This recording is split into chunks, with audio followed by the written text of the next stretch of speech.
Hoje nós vamos dar continuidade ainda ao nosso estudo, que eu intitulei como a conversão da visão apocalíptica na Igreja Adventista do Sétimo Dia. É claro que quando eu coloquei como tema a conversão da visão apocalíptica, nós sabemos que a visão apocalíptica ela sempre permaneceu a mesma. Ela nunca sofreu uma conversão ou uma transformação, mas o que eu quero dizer com esse tema, a conversão da visão apocalíptica na IAGE, é que a compreensão do livro do Apocalipse, da mensagem apocalíptica, na Igreja Adventista do Sétimo Dia, ela passou por um amadurecimento. É isso que eu quero dizer com esse tema, ok? A forma dela ser transmitida, o espírito que ela foi transmitida, sofreu por um processo de amadurecimento. E aí eu coloquei a conversão da visão apocalíptica na Igreja Adventista do Sétimo Dia. Isso é muito importante nós entendermos qual foi esse amadurecimento, que eu chamei de conversão da mensagem, para que nós possamos transmitir a mensagem apocalíptica que nós temos, como nós temos estudado. Nós temos uma mensagem específica, mas que nós possamos transmitir essa mensagem com a ênfase correta, porque por algum momento da história a igreja ela não transmitiu essa mensagem da melhor forma. Ela poderia ter transmitido de melhor forma e Deus, na sua misericórdia, permitiu que a igreja tivesse um amadurecimento da nossa mensagem, da visão apocalíptica. Quando houve o grande desapontamento, e ali existiam algumas pessoas comprometidas com o estudo da Bíblia, lembra que nós falamos sobre isso? Existiram outros adventistas, espiritualistas, fundamentalistas, e existiam alguns que eram comprometidos ao estudo da palavra, e eu gostaria de deixar claro que estes alguns que eram comprometidos com o estudo da Bíblia, eles amavam a Jesus de todo o coração deles, eles eram comprometidos com Cristo, experimentaram o amor de Deus e por isso que eles almejavam que Jesus voltasse em 1844. Então a compreensão do livrinho pequeno, da forma que eles compreenderam, era na verdade um grande regozijo porque eles queriam estar com Jesus, eles amavam a Jesus, aceitaram a expiação de Jesus na cruz do Calvário, apreciavam o sacrifício de Cristo e eles amavam a Cristo. Entretanto, ao passar dos anos, eles foram descobrindo mensagens da qual eles não conheciam. Por exemplo, a própria compreensão correta do santuário celestial, a purificação do santuário. Eles descobriram também, ao entrarem no lugar santíssimo, a lei de Deus, que a graça de Jesus não anulava a guarda da lei de Deus e a responsabilidade que nós tínhamos em guardar a lei de Deus, inclusive, qual mandamento? Nós éramos também responsáveis. A guarda do quarto mandamento, que é a santificação do dia do sábado. Eles descobriram verdades como a marca da besta, quem era o anticristo e também a segunda besta de Apocalipse 13, apontando para os Estados Unidos da América, e muitas outras verdades foram descobertas que criaram um entusiasmo na igreja. E só para você ter uma noção, a igreja, eu não gostaria nem de usar agora o termo igreja adventista, porque na época ela não era organizada, mas esse grupo de adventistas do sétimo dia, porque eles já guardavam o sábado, este grupo de adventistas, no ano de 48, no final do ano de 48, era cerca de, sabe quantas pessoas? 100 pessoas, um grupo bem pequeno. E quase 5 anos depois, isso já em 52, o número de adventistas do sétimo dia passou para 2.500. Vocês acham que foi um crescimento significativo? Em 5 anos, de 100 para 2.500. E esses números continuaram a crescer. E, como nós falamos, era por causa daquela ousadia santificada que eles tinham, aquele entusiasmo que vinha das mensagens que eles estavam aprendendo. Entretanto, gradualmente, e eu diria quase imperceptivelmente, eles começaram a deixar Jesus de fora da mensagem apocalíptica. O foco passou a ser na lei, o foco passou a ser na marca da besta, passou a ser no anticristo, passou a ser, talvez nas datas, a Grande Babilônia, os chifres, os 10 chifres. E isso em si não tem nada de errado, porque a mensagem apocalíptica, escatológica, eventos finais, por assim dizer, em linguagem fácil para nós, a mensagem sobre eventos finais, ela não está divorciada de Cristo. Vocês estão compreendendo isso? A verdade é que o Apocalipse apresenta a mensagem de eventos finais apocalíptica, e Cristo, ele está dentro dessa mensagem. Ele é apresentado até quando se fala sobre o anticristo. Vocês sabiam que nós podemos apresentar o amor de Deus e o evangelho ao falar sobre o anticristo? É claro que existem detalhes peculiares nessas profecias que apelam para a razão do estudante. Então, ao você construir o raciocínio, talvez você não vai focalizar no amor de Deus, mas você está focalizando na veracidade da Bíblia, como a Bíblia realmente, há mais de 2000 anos atrás, foi capaz de profetizar eventos que estão acontecendo agora. Então mostra a sabedoria de Deus, a veracidade da Bíblia, causa inspiração nas pessoas, fé. Entretanto, o evangelho também pode ser pregado. Por exemplo, quando você apresenta sobre o anticristo da profecia bíblica, você pode, por contraste, o que eu falei? Qual foi a palavrinha que eu usei? Por contraste, apresentar a Cristo. Você apresenta o homem do pecado, o anticristo, como aquele que diz perdoar pecados, como aquele que está intercedendo por nós, como aquele que é Deus na terra, e através de contraste você aponta o seu estudante, o seu contato bíblico para o Senhor Jesus Cristo, o verdadeiro que deu a vida por nós e pode perdoar os nossos pecados.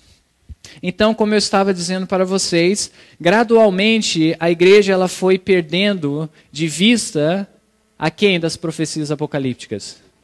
A Jesus, exatamente. Na década de 50, a irmã White teve uma visão de Deus que repreendia os adventistas do sétimo dia, os guardadores do sábado, por causa da justiça própria que eles tinham. Eles já se achavam melhores do que os outros, a ênfase era na Bíblia, eles eram cristãos moralmente corretos, eles praticavam coisas que eram aceitáveis à vista de qualquer pessoa. Então aquilo satisfez os adventistas do sétimo dia. Eles se davam por satisfeitos. Atingimos o que Deus exige de nós para sermos salvos. Então aí entra a mensagem à igreja de Laodiceia, um testemunho direto, acusando ela de estar morna, pobre, cega, nua, destituída da justiça de Cristo, cheia de justiça própria. Esse testemunho direto causou arrependimento em muitos guardadores do sábado na época. Mas aí o que aconteceu? Logo após, ou mesmo durante a década de 50 e em diante, houve a guerra civil nos Estados Unidos, isso de certa forma afetou os guardadores do sábado. Houve também a organização da igreja, houve também a mensagem de saúde, e muitas coisas estavam acontecendo que favoreceu novamente com que a igreja desenvolvesse essa mentalidade de excluir a Cristo da mensagem apocalíptica, pregar eventos finais sem apresentar Cristo e sua justiça para o crente, ok? Ou seja, é o que nós podemos chamar de uma mensagem apocalíptica desequilibrada, com uma ênfase muito mais nos eventos em si, muito mais no anticristo em si, e muito mais na lei do que aquele que nos habilita a guardar a lei. Okay? E olha, eu gostaria de deixar claro que quando você perguntasse a muitos dos líderes, dos guardadores do sábado, o que eles acreditavam sobre como nós podemos guardar a lei, eles iam dizer que é através de Cristo. Só que era claro que Cristo era deixado de lado, essa não era a ênfase. Eles diziam que era através de Cristo, mas a ênfase é, se você não guardar a lei, você não vai ser salvo, você tem que guardar o sábado, e foi uma ênfase exagerada e desequilibrada, onde o amor de Deus... O que eu acabei de dizer? O amor de Deus não era transmitido. Okay? E isso faltava na mensagem. Eu vou mostrar uma citação histórica para vocês, vem de um livro de nossa igreja, Portadores de Luz, que retrata o que aconteceu na década de 1870 e 1880 entre os guardadores do sábado. Okay? Então a igreja já estava organizada, né? A guerra civil já havia passado, e vamos ver o que aconteceu naquelas décadas. Nas décadas de 1870 e 1880, tinha surgido uma nova... O que surgiu? Geração de adventistas do sétimo dia. É claro, após 30, 40 anos de pregação de mensagem, surgiram muitos novos crentes. E o que aconteceu com esses novos crentes naquelas décadas? Ridicularizados. Por quê? Por seus companheiros, ou eu diria por quem, né? Seus companheiros cristãos. Quem são seus companheiros cristãos? Aqueles de outras denominações cristãs. Eles eram acusados e ridicularizados como legalistas e judaizantes. Por que legalistas? A ênfase era demasiada na lei de Deus, na guarda da lei, sem apresentar o amor de Deus pelo pecador. Judaizantes porque eles promoviam a guarda do sábado. E perseguidos porque havia algumas leis dominicais em certos estados dos Estados Unidos. Havia ainda um grande preconceito contra a guarda do sábado e havia ainda uma cultura que prevalecia que deveria ser guardado domingo. E perseguidos em algumas regiões, esses adventistas do sétimo dia pesquisavam a Bíblia. Para qual propósito eles pesquisavam a Bíblia? Conhecer o amor de Deus? Para realmente amar a Jesus? Qual era o motivo que eles estudavam a Bíblia? Para sustentar sua crença sabática, ou seja, para poder realmente debater com aqueles que os acusavam de ser legalistas e judaizantes. Continuando aqui a citação, acharam nela, na Bíblia, um verdadeiro arsenal de textos prova, ou seja, textos que comprovam que o sábado tem que ser guardado, é o dia do Senhor, ainda é válido, a lei de Deus não foi anulada, que poderiam ser organizados com uma lógica esmagadora para demonstrar a perpetuidade do sábado. Eles apreciavam debates. Lembra que nós falamos sobre a ousadia santificada? E nós aprendemos que não é sábio debater com as pessoas, não era este o método de Cristo, o método dos apóstolos. Eles passaram agora a debater as doutrinas. Cristo não estava como ênfase da mensagem, nós podemos ver de forma clara através desse relato histórico. E imperceptivelmente tendiam a se tornar precisamente o que eram acusados de ser. Legalistas que olhavam para suas próprias obras em busca de salvação, em vez de olhar para Jesus Cristo. Agora, eu quero deixar claro que o problema não estava com a mensagem apocalíptica. Isso tem que ficar claro para nós, e eu vou enfatizar ainda isso mais amanhã. O problema não está em pregar eventos finais, escatologia, expor o anticristo, nada disso é o problema. Okay? Até porque eu quero mostrar para vocês, vamos lá no livro do Apocalipse, no capítulo 1, por exemplo, que o livro do Apocalipse, do início ao fim, apresenta Cristo e seu amor por nós, o seu sacrifício, aquele que oferece a sua justiça. Dá uma olhada em Apocalipse 1, no verso 5. Olha o que fala. E da parte de Jesus Cristo, vamos para a última parte do verso. Aquele que nos... Quem está acompanhando a última parte do verso aí? Aquele que nos fez o quê? Nos amou, ou seja, Cristo nos amou. Ele ama o pecador, o transgressor da lei. E o que ele fez pelo transgressor da lei? E em seu sangue nos lavou dos nossos pecados. Quando a Bíblia fala que Cristo nos lavou dos nossos pecados no seu sangue, o sangue faz referência ao quê? Ao sacrifício de Cristo. Okay? A sua morte na cruz do Calvário, ao tomar sobre si os nossos pecados, a nossa culpa. Nós podemos ver, não vamos todos os versos não, vamos pular para Apocalipse capítulo 5. Okay? Apocalipse capítulo 5 e o verso 6. Veja só como Cristo é apresentado. E olhei, e eis que estava no meio do trono e dos 4 animais viventes, e entre os anciãos um cordeiro, como havendo sido, qual é a próxima palavra? morto, ou seja, enfatizando o sacrifício de Cristo, o seu amor pelo pecador, ao dar a sua vida. Dá uma olhada no verso 9, o que fala. E cantavam um novo cântico, dizendo, digno és de tomar o livro, referindo-se a Jesus, de abrir os seus selos, porque fostes morto e com teu sangue nos comprastes para Deus. Dá uma olhada no capítulo 7, a ênfase no sacrifício de Cristo e no seu amor por nós. Capítulo 7 e o verso 13 diz, e um dos anciãos me falou, dizendo, estes que estão vestidos de vestes brancas, quem são? E de onde vieram? E eu disse-lhe, Senhor, tu sabes. E ele disse-me, estes são os que vieram da grande tribulação. E o que eles fizeram? Lavaram as suas vestes e as branquearam no sangue do Cordeiro. E mais uma vez, o sangue apontando para a expiação de Cristo na cruz do Calvário, que é o sacrifício de Cristo. Dá uma olhada agora no capítulo 12. Capítulo 12 do Apocalipse, o verso 11. Ali diz, e eles, referindo-se aos crentes, o venceram Satanás. De que forma Satanás foi vencido? Pelo sangue do Cordeiro e pela palavra do seu testemunho, e não amaram as suas vidas até a morte. Eu gostaria de levá-los agora ao livro de 1 Pedro. Vamos a 1 Pedro, capítulo 1.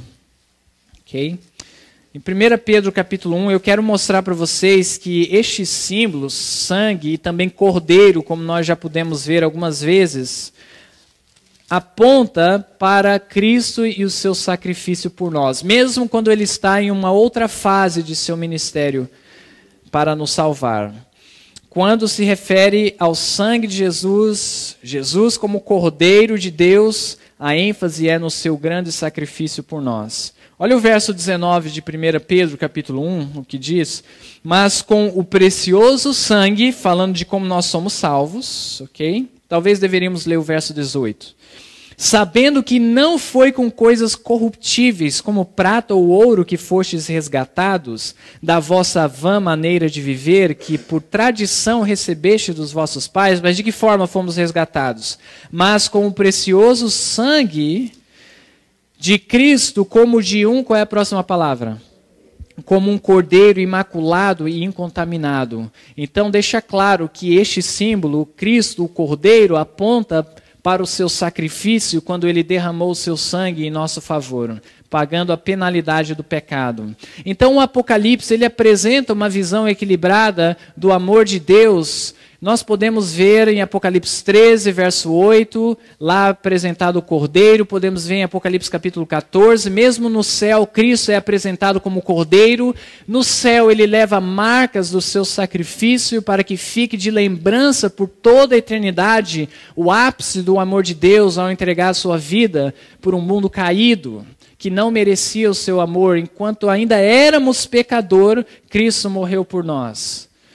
Apocalipse capítulo 19 o apresenta dessa forma, 21, e até mesmo o último capítulo do Apocalipse o apresenta como sendo aquele que levou sobre si os nossos pecados. Ou seja, ele toma sobre si a nossa injustiça, os nossos pecados, e ele troca conosco, dando a sua justiça. Cristo toma sobre si o que nós merecíamos e dá a nós a sua justiça.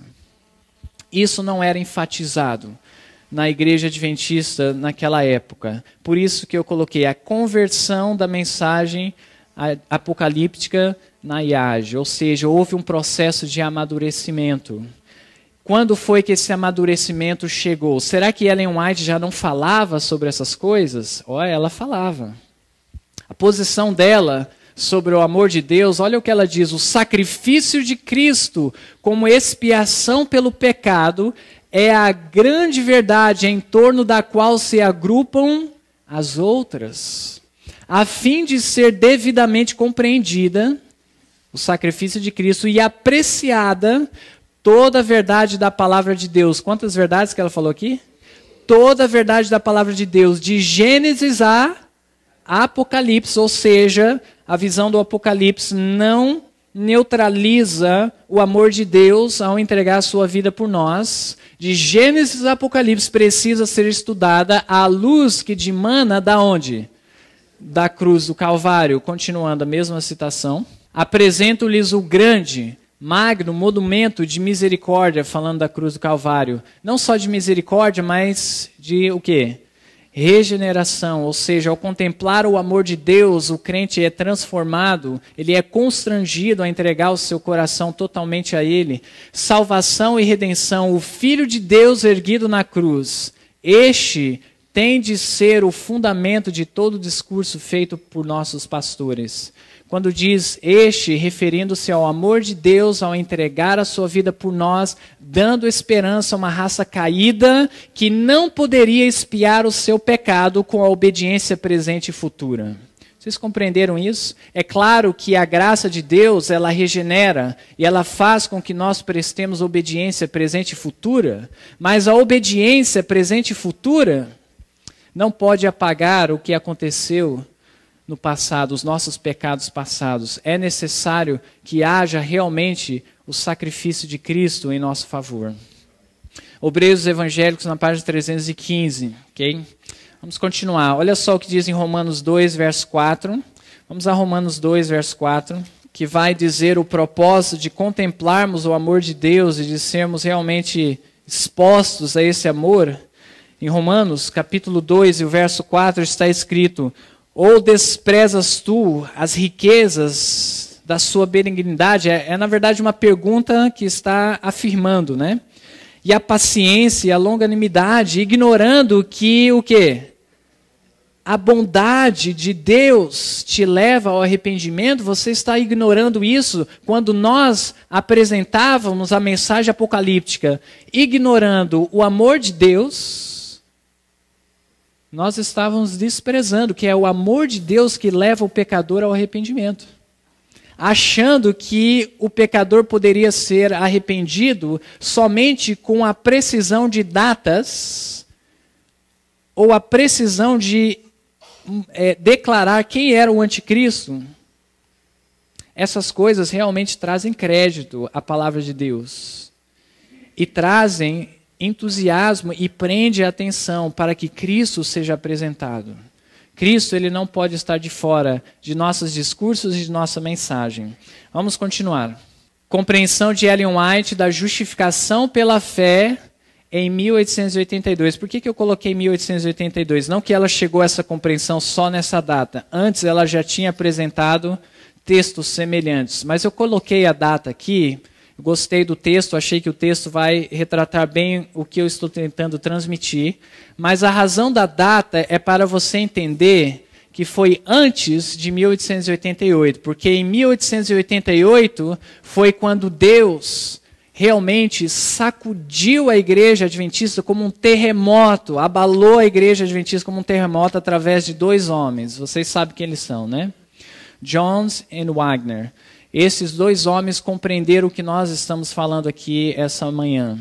Eles compreenderam que o amor de Deus havia sido deixado de lado, Cristo não estava sendo apresentado ao público, as pessoas estavam com uma religião legalista, uma ênfase exagerada na lei e na guarda do sábado, disputas, debates, mas a irmã White, mesmo antes deles trazerem essa mensagem, ela já estava tentando trazer essa mensagem para a igreja. Mas parecia que a igreja estava neutralizada aos conselhos dela em relação a esse tema. Parecia que a igreja estava tão focada e tão segura da sua compreensão da mensagem que não estava levando a sério os conselhos da irmã White em relação a isso. Parecia que não tinha peso.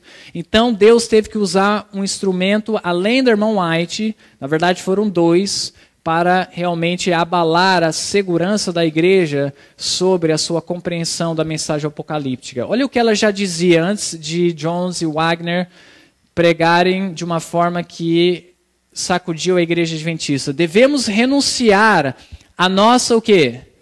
Própria justiça, achar que somos melhores, que não necessitamos de nada, que não precisamos entregar o nosso coração a Deus, o nosso orgulho, o nosso egoísmo, a nossa exaltação própria, o nosso eu.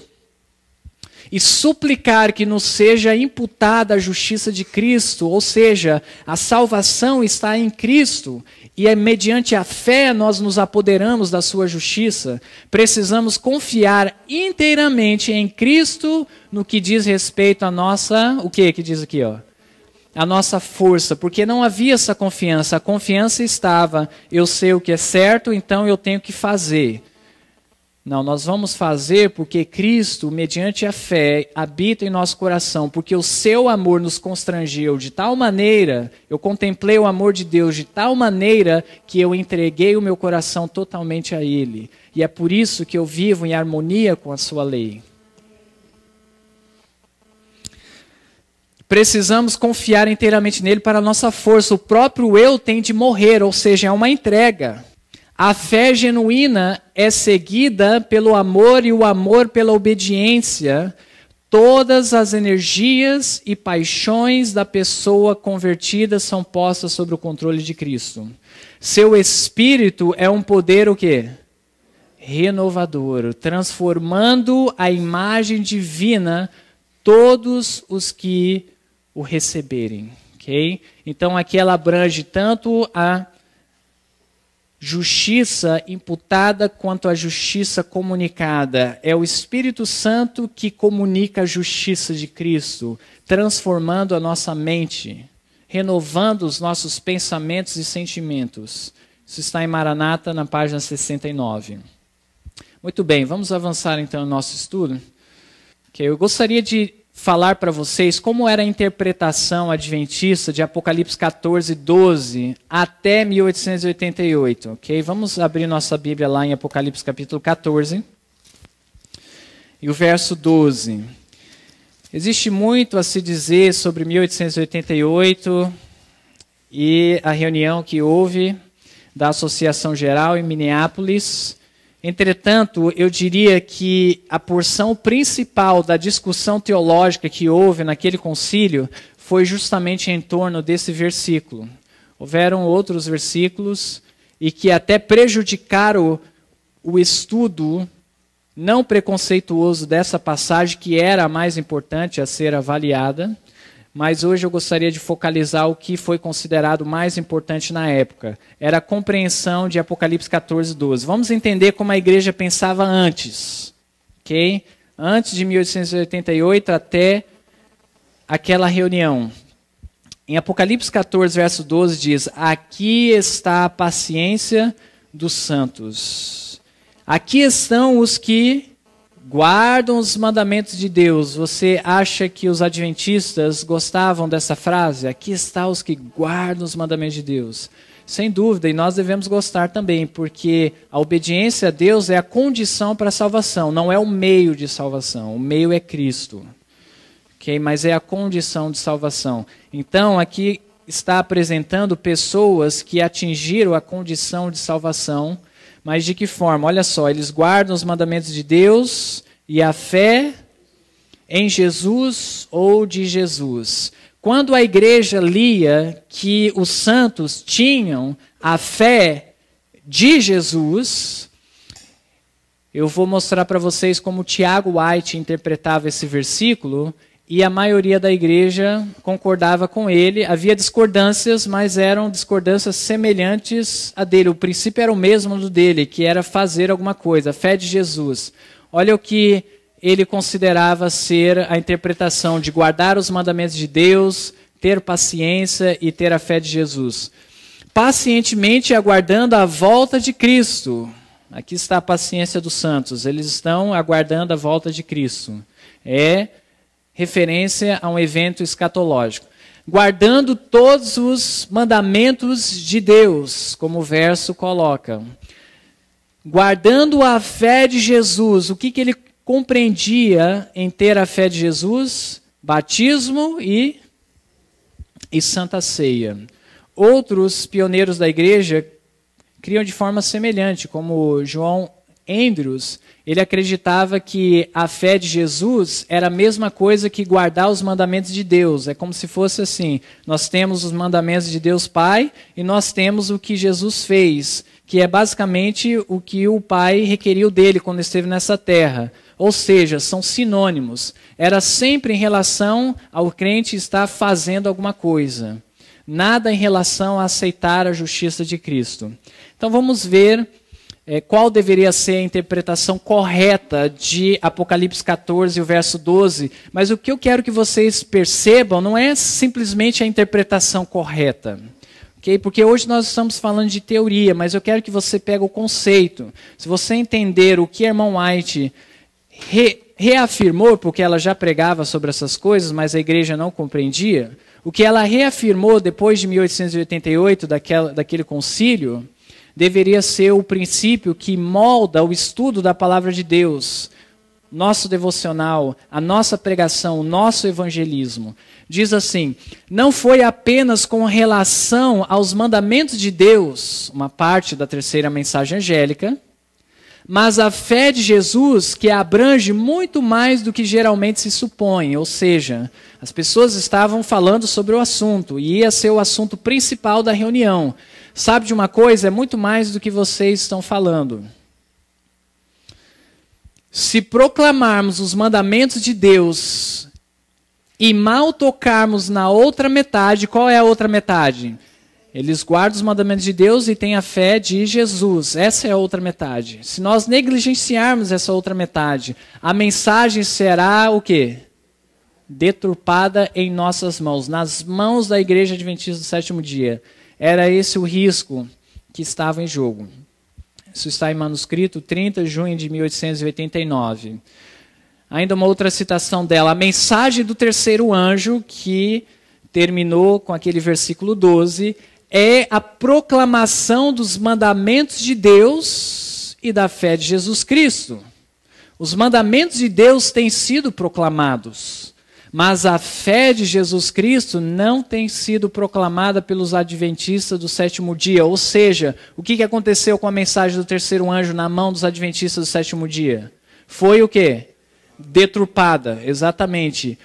A igreja poderia dar o alto clamor com uma mensagem deturpada? Não podia. A ênfase estava exagerada na lei, sem apontar para o amor de Deus. Aí ela continua dizendo: não tem sido proclamado pelos adventistas do sétimo dia como de igual importância. É tão importante guardarmos o mandamento quanto termos a fé de Jesus. E a ênfase não era proporcional. A lei e o evangelho andando de mãos dadas. Continuando. A fé de Jesus é debatida, mas não compreendida. O que constitui a fé de Jesus uma pergunta. O que constitui a fé de Jesus que pertence à terceira mensagem angélica?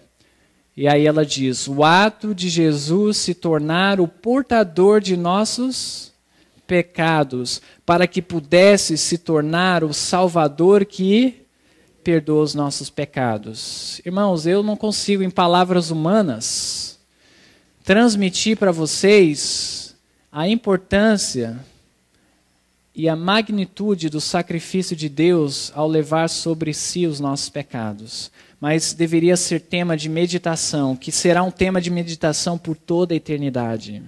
O Espírito de Profecia diz que nós deveríamos passar pelo menos 1 hora por dia, se possível, 1 hora por dia, meditando na vida de Cristo, principalmente nas cenas finais. Deveríamos ver o imenso amor de Deus em todas as doutrinas da nossa igreja, em todas as visões apocalípticas, em todos os princípios e preceitos que Deus ensina à sua igreja.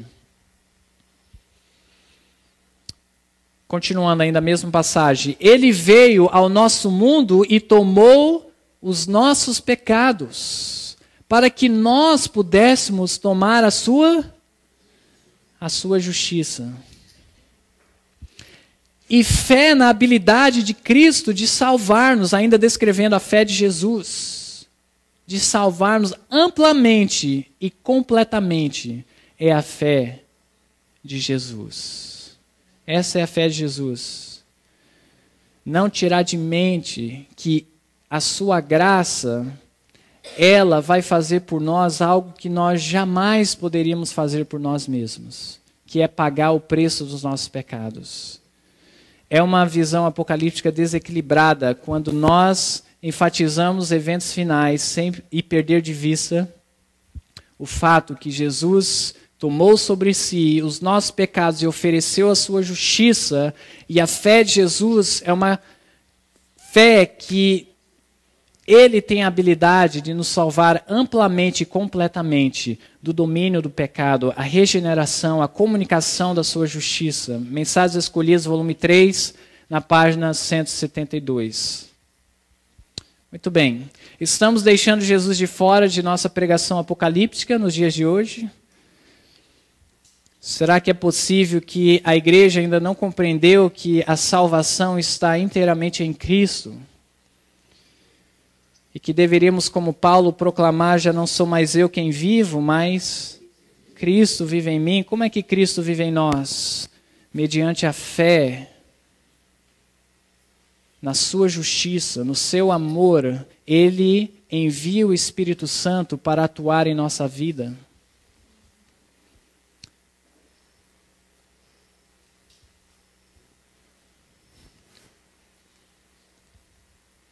Esse é um tema que nós não podemos deixar de fora e devemos compreender. Irmãos, o que vai levar a igreja a um reavivamento da fé primitiva não é o medo da lei dominical. Não é porque alguns interpretam a visão apocalíptica como sendo esse é o último Papa. Então agora todos têm que se converter e levar a sério o cristianismo. A ênfase está desequilibrada. A igreja hoje, diferente daquela época que enfatizava a guarda da lei, hoje ela enfatiza que essa mensagem aqui, essa fé na justiça de Cristo, ela não é capaz de transformar a sua vida. Olha, essa é uma visão desequilibrada também. Porque o amor de Cristo ele é tão grande por nós, seu sacrifício foi tão imenso em nosso favor, que é impossível você compreender essa verdade e não ser constrangido e levado ao arrependimento.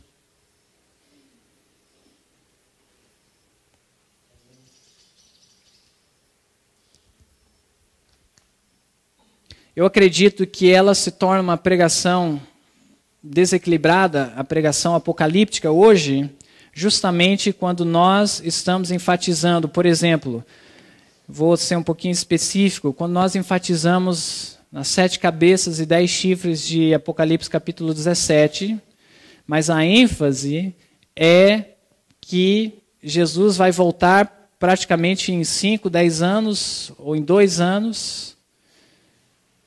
Essa não é a ênfase do capítulo. Quando nós estudamos os detalhes, os pormenores, mas o auge é que os santos venceram e o Cordeiro venceu aquele falso sistema religioso. De que forma eles venceram? Pelo derramamento do sangue de Jesus, pela manifestação do amor de Deus. É isso que a Bíblia está tentando dizer. O alto clamor e a terra foi iluminada com a glória de Deus, o caráter de Deus. Novamente, a manifestação do amor de Deus. Vou terminar com uma citação do Espírito de Profecia, que diz: vi que almas preciosas, que teriam abraçado a verdade, afastaram-se dela, pela maneira com que a verdade tem sido conduzida, a forma que ela está sendo apresentada. Pois Jesus não se encontra nela. E é por essa razão que tenho pleiteado com vocês o tempo todo. Queremos Jesus. Está em Manuscritos 24, novembro de 1888. Ela falando justamente em relação a Minneapolis. Nós deixamos Jesus de lado. E eu tenho apelado com vocês. Coloquem a Jesus em vossos estudos, em vossos discursos, em suas pregações, em sua literatura, para os líderes da igreja. E este é o apelo que eu faço para cada um de nós. Que o amor de Deus seja o tema central de todo o nosso estudo, de toda a nossa meditação, de toda a nossa contemplação. da nossa oração, que nós possamos confiar inteiramente em Cristo para a nossa salvação. Isso não exclui de forma alguma a visão apocalíptica. Okay? Na verdade, isso dá poder à visão apocalíptica, apresentando o amor de Deus e a sua justiça pelo homem no contexto de eventos finais. Isso pode atrair e vai atrair várias pessoas a entregar o coração a Cristo. Nesse momento eu convido os irmãos a se colocarem de joelhos e amanhã nós vamos falar sobre a relevância da mensagem apocalíptica no século 21. Vamos orar. Senhor nosso Deus, nós queremos agradecer pelas mensagens de advertência que o Senhor trouxe à tua igreja e queremos colocar Jesus em todo o nosso discurso, em todo o nosso estudo, em nossa literatura, em nosso evangelismo, no nosso falar, tudo que nós possamos fazer para o Senhor possa ser motivado pelo teu imenso amor por nós. E nos ajude a proclamar essa mensagem para os últimos dias com o sonido certo. Abençoe-nos nesse momento, que o Senhor possa esvaziar o nosso coração do eu e possa comunicar e também imputar a tua justiça. Que nós sejamos realmente refeitos e quebrantados para que Cristo habite em nós. É a nossa oração em nome de Jesus. Amém.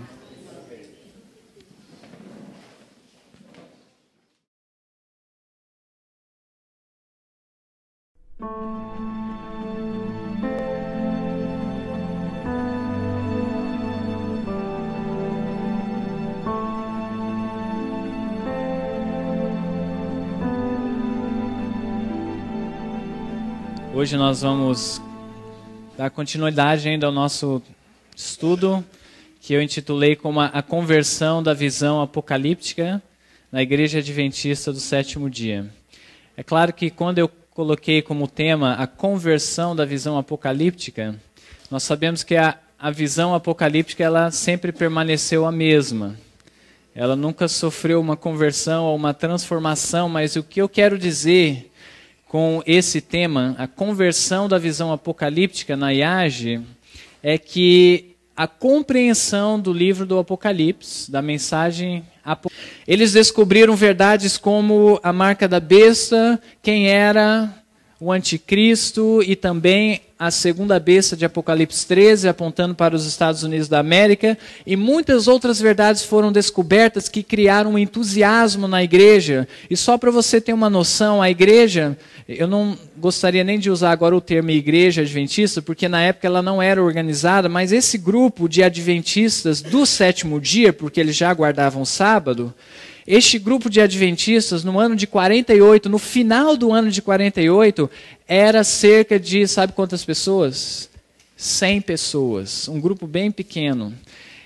E quase 5 anos depois, isso já em 52, o número de adventistas do sétimo dia passou para 2.500. Vocês acham que foi, na verdade, um grande regozijo porque eles queriam estar com Jesus, eles amavam a Jesus, aceitaram a expiação de Jesus na cruz do Calvário, apreciavam o sacrifício de Cristo e eles amavam a Cristo.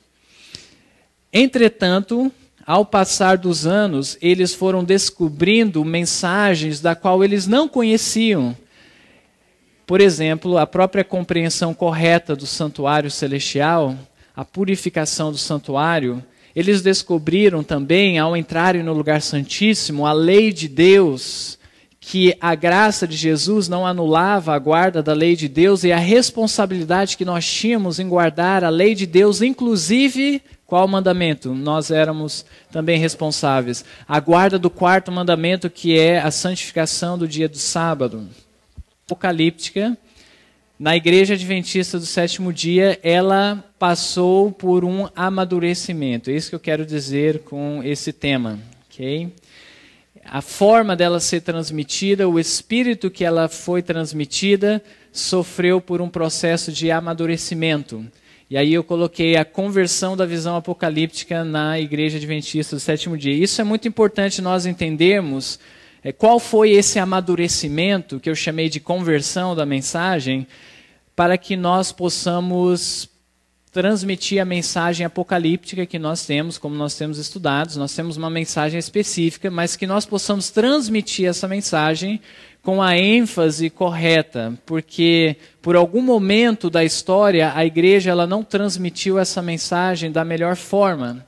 Ela poderia ter transmitido de melhor forma e Deus, na sua misericórdia, permitiu que a igreja tivesse um amadurecimento da nossa mensagem, da visão apocalíptica.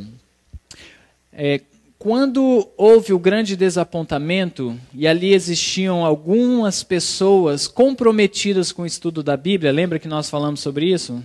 Existiram outros adventistas, espiritualistas, fundamentalistas, e existiam alguns que eram comprometidos ao estudo da palavra, e eu gostaria de deixar claro que estes alguns que eram comprometidos com o estudo da Bíblia, eles amavam a Jesus de todo o coração deles, eles eram comprometidos com Cristo, experimentaram o amor de Deus e por isso que eles almejavam que Jesus voltasse em 1844. Então a compreensão do livrinho pequeno, da forma que eles compreenderam,